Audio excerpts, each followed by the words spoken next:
Yeah, yeah, that's very poetic, and I appreciate the fact that you really seem to have a deep respect for metaphor. I feel like it's my first language even, and so that being the case, so I found that the English translation of Jeet Kune Do is way of the intercepting fist. And so I kind of like was tossing that in my head, and like maybe the literal translation doesn't hold a lot of meaning because it seems like you're very deep into the path, and I think I'm kind of just etching around at the surface. But the question I had for you is, at that surface level, applying metaphor, can you share something that you intercepted?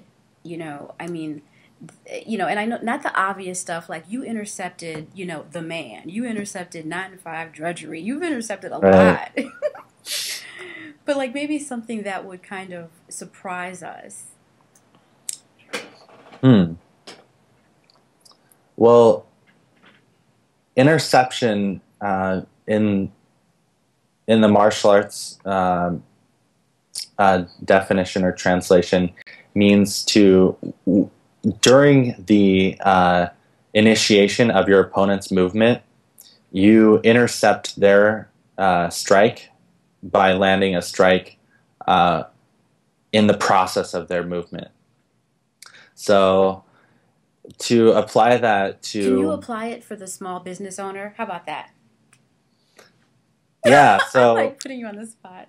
yeah, so no, this is really good. So to apply that in a business sense, it means to be looking forward to the possibilities and the potential of where you're moving in the world, um, rather than being stuck in the past or planning what you're going to do right now. So it's opening yourself up to the possibility. If I'm thinking about the next thing that I'm going to do, I'm not going to be able to intercept my opponent's move. And if you're thinking in your business about what's happened yesterday or what plan that you think you need to make now, and you're always planning everything, you're going to miss out on the possibilities of the movement that comes Mm, spontaneously. mhm. So the more that you let go of needing to always have a plan, the more you're going to be able to move through life uh, without being attached to it. Mhm. Mhm. So I think plans are useful, and I think we all need to strategize to a certain extent. But at a certain point, uh, we have to let go of the strategy in order to really be alive. Mm. It's beautiful. It is, and it sounds like a real prophetic or visionary way of viewing new business and new business people, that are Mhm. insisting on the both and. So I love that. I mean, yes, you plan, but like you're present. And one of the things that I constantly heard Bruce Lee saying is, be like water. He's talking about this formless form. I mean, everything. I mean, it was like it really wasn't contradictory. It was all inclusive. It was like radically inclusive and Mhm. radically responsive. So I don't know. You might send me to a dojo or something. I might have to take a lesson. Um, We yeah. are working on an online Jeet Kune Do training site, so Hello. it should be coming up soon. Come on. Tell as many details as you want about that. It should be launching tomorrow. I don't know when this video is going up, but it should be launched by the time of the publishing of this video, Oh if all my goes well. So God. it's going to be jeetkundouniversity.com. Oh, awesome. Which, yeah.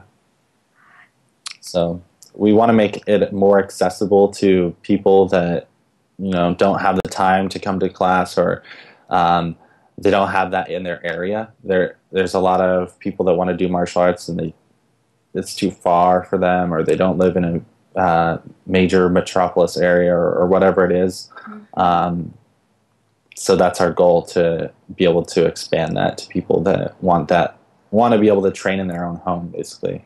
Okay, that's really, really like thrilling to hear. and I'm kind of struck by how low key you are about announcing it.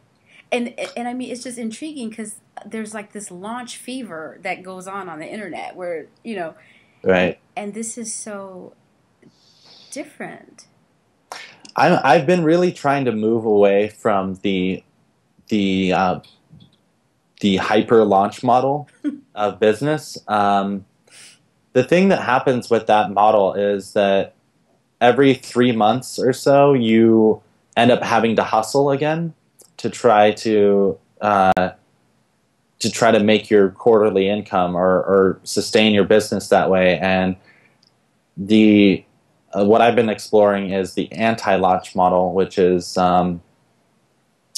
it's more thinking of the long term. So you might not have a giant explosion in the beginning, but you also won't have something that, it's like fireworks that just kind of fade out. So that's if it seems low key, that's kind of what I'm trying to move towards. So Yeah, no, uh, that's great. I mean, it's thrilling. I appreciate the diverge, just the move away or just this other way of bringing your work to the world. You're like, mhm. oh yeah, by the way, I'm launching a program tomorrow. I'm like, oh, that's awesome. So anyway, By the way, yeah.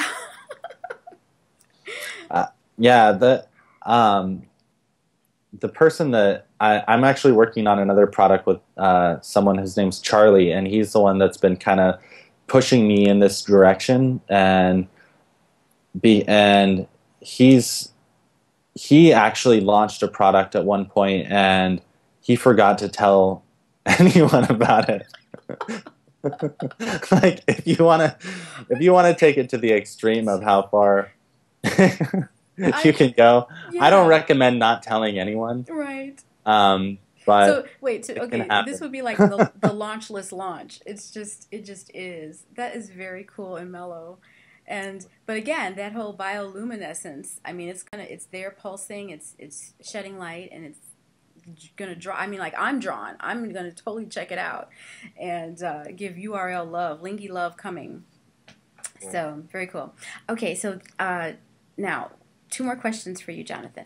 So we're talking about body, and one other thing that I read that you interesting that you do with your body is play djembe, West African hand drum, Mhm. and and so even if it's and my experience with the djembe is that it's like a bike. I mean, you might not ride it, touch it, play it for months, but when it's between your legs, it's on. So I just was wondering, like, what your experience with percussion and or drum circles has been like. Yeah, the thing that I love the most about drums is that you can practice anywhere. Um, if you ever see me, I'm always tapping on things. I'm always, even if it's just tapping my fingers onto my thumb, I'm always doing that. It helps me think. And uh, yeah, that's one thing that I love about it is that because you can practice anywhere. It's not like you have to take a guitar with you everywhere you go, or a trombone or whatever Yeah. your instrument is.